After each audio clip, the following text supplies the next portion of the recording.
जिस तरीके से भारत और ऑस्ट्रेलिया के बीच टेस्ट मैच का आज 5वां दिन है। गाबा में 5वें दिन का मुकाबला खेला जा रहा है। बारिश के कारण शुरू होने में देरी हुई है खेल को और भारत की पहली पारी 260 रन पर सिमट गई।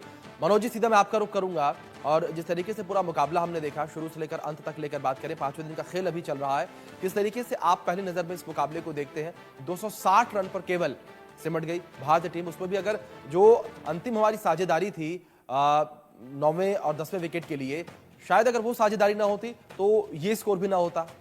बिल्कुल सही कहा आपने, क्योंकि 47 रन की भागीदारी हुई आखिरी विकेट के लिए जसप्रीत बुमराह और आकाशदीप के बीच में, और एक ऐसी भागीदारी जो दोनों, अगर ये मैच ड्रॉ होता है जिसकी पूरी संभावना है, तो ये दोनों टीमों के बीच का एक बड़ा अंतर साबित हो सकती है और ये एक बड़ा फैक्टर रहेगा, क्योंकि जो काम बल्लेबाज नहीं कर पाए वो काम आखिरी जोड़ी ने किया और आकाशदीप तो तीसरा सर्वश्रेष्ठ स्कोर जो है इस पारी का बनाने में कामयाब रहे। तो इस तरह से मैं कहूंगा कि अब जो स्कोर है, बुमराह ने एक विकेट चटकाया है शुरुआती ओवर में, उस्मान ख्वाजा का विकेट चटकाया है जो कि बाएं हाथ के बल्लेबाज हैं, उनकी एक फुल ऑफ गुड लेंथ गेंद पर वो गच्चा खा गए। बैट और पैड के बीच में काफी गैप था जिसके गेंद जो है विकेटों पर चली गई, तो भारत को पहला विकेट मिला है। लेकिन आज क्योंकि पहले सत्र का खेल नहीं हुआ, बहुत कम खेल हुआ, यानी ये कहिए कि 5 ओवर जो भारत ने खेले हैं आज, बस वही उतना ही खेल हुआ है पहले सत्र में। अगर वो पूरा सत्र होता तो निश्चित तौर पर ऑस्ट्रेलिया के लिए कुछ उम्मीदें जगती और ऑस्ट्रेलिया तेज बल्लेबाजी करके भारत को दूसरी पारी में न्योता देता रन बनाने का,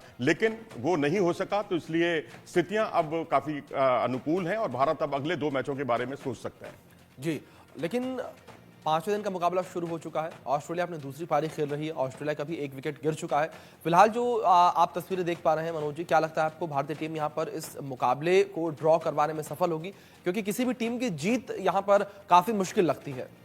जी हाँ, बिल्कुल जीत मुश्किल है, क्योंकि यहाँ पर अब 2 ही सत्र है। 2 ही सत्र में या तो ऑस्ट्रेलिया कोई बहुत ही धूम धड़ाका कर दे और यहाँ 1 घंटे 1.5 घंटे के अंदर जो है पारी समाप्ति की घोषणा कर दे, अच्छा तेज बल्लेबाजी करते हुए, और उसके बाद भारत का कोलैप्स हो जाए। लेकिन अब सब कुछ आपके अनुकूल नहीं होगा ना, क्योंकि अब जो गलतियां भारत ने की हैं, अब वो गलतियां भारत जो है बार बार नहीं दोहराएगा। और मैं समझता हूं कि अब ये सबक है भारतीय टीम के लिए कि यहां तो आप बच गए, यहां तो आखिरी जोड़ी ने बल्लेबाजी से आपको बचा लिया, आप गेंदबाजों ने बचा लिया बल्लेबाजी करते हुए, लेकिन ऐसा बार बार नहीं होता। यहां आपको टॉप ऑर्डर को अब चलना ही होगा, मेलबर्न में भी और सिडनी में भी। अब ये डू और डाई वाली स्थिति है, क्योंकि WTC का फाइनल आपके मुहाने पर आप खड़े हुए हैं और पिछली 2 बार आप फाइनल में पहुंचे हैं, लेकिन फाइनल जीत नहीं पाए। उसकी भी एक टीस है और उसको वो तभी पूरी होगी जब हम चैंपियन तभी बनेंगे जब पहले हम फाइनल में पहुंचेंगे, और फाइनल में पहुंचने के लिए जरूरी होगा कि हम अगले दोनों मैच जरूर जीतें, क्योंकि अगर एक मैच जीतते हैं या सीरीज 2-1 से जीतते हैं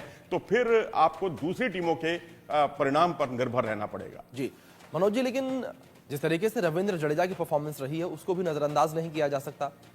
जी हाँ, बिल्कुल जडेजा बहुत ही उम्दा खेले और उन्होंने जो गेंदबाजी से जो एक कमजोरी उनकी देखने को मिली, क्योंकि गेंदबाजी में वैसा प्रदर्शन नहीं कर पाए जैसा कि अपेक्षित था या जैसी उनसे उम्मीदें थी। लेकिन जिस तरह से उन्होंने बल्लेबाजी की, और मैं कहूंगा कि अगर ये भारत ने फॉलो ऑन टाला है, फॉलो ऑन से भारत बचा है, तो वो उसमें जडेजा के बिना संभव ही नहीं था। पहले KL राहुल, फिर जडेजा, और बाद का काम जो है, जो 33 रन रह गए थे जब 9वां विकेट गिर गया था भारत का जडेजा के रूप में, तो फिर आखिरी जोड़ी ने 33 रन क्या 47 रन की पार्टनरशिप करके भारत को बचा लिया, मैं कहूंगा फॉलो ऑन से, क्योंकि दूसरी पारी फिर भारत को ही खेलनी पड़ती और फिर ऑस्ट्रेलिया का लक्ष्य होता 200 रन के अंदर अंदर भारतीय टीम को आउट करना, क्योंकि यहाँ दरारें हैं, आखिरी एक छोर पर काफी दरारें हैं, आखिरी दिन है और आखिरी दिन में इस मैदान पर ब्रिस्बेन गाबा पर खेलना थोड़ा सा बल्लेबाजी के लिए स्थितियां चुनौतीपूर्ण होती हैं।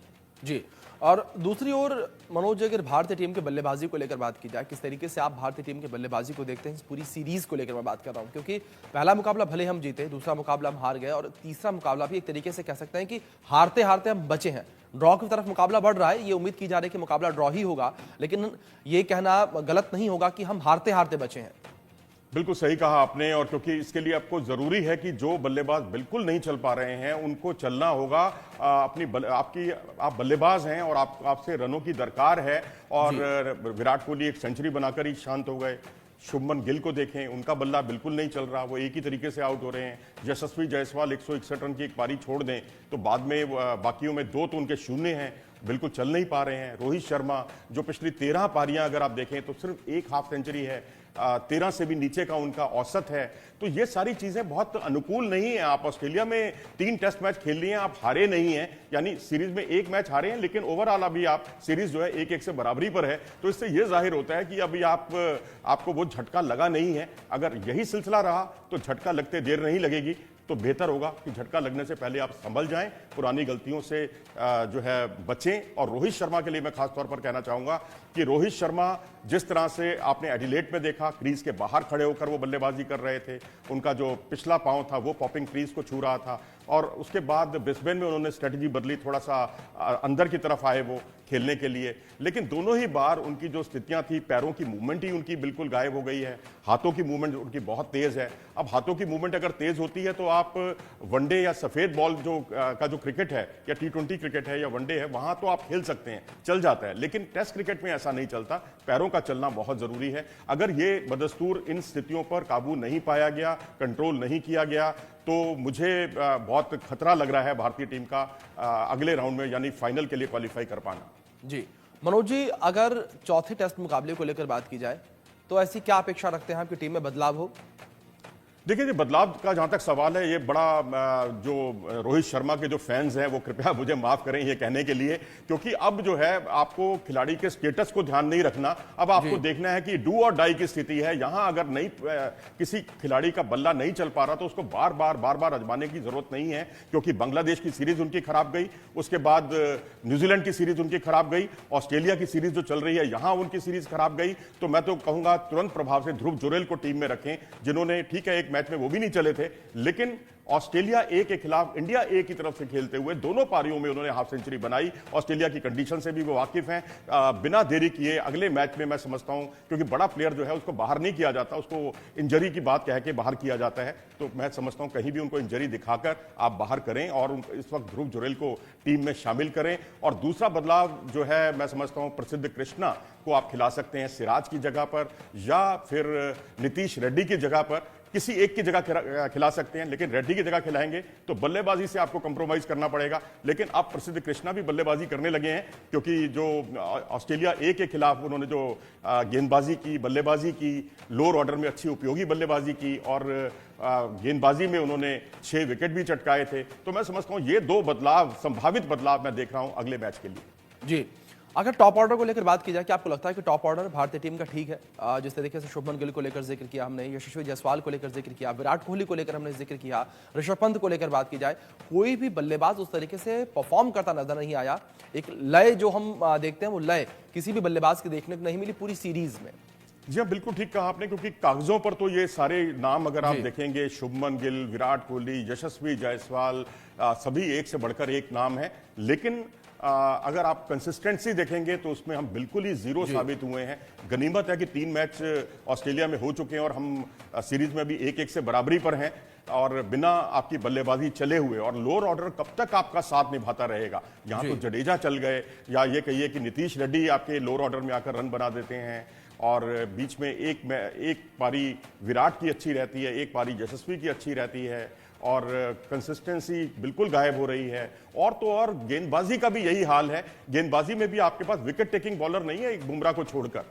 बुमराह इस सीरीज के हाईएस्ट विकेट टेकर और इस पूरे सीजन के WTC सीजन के हाईएस्ट विकेट टेकर, और उनको भी आराम चाहिए भाई, लेकिन अब मजबूरी है, उनको आराम तो अब छोड़िए, अब तो उन पर टीम निर्भर कर रही है और उनका दूसरे छोर पर साथ देने वाला कोई बॉलर नहीं है, और चौथा और पांचवा बॉलर तो भारत के लिए की कमजोर कड़ी है।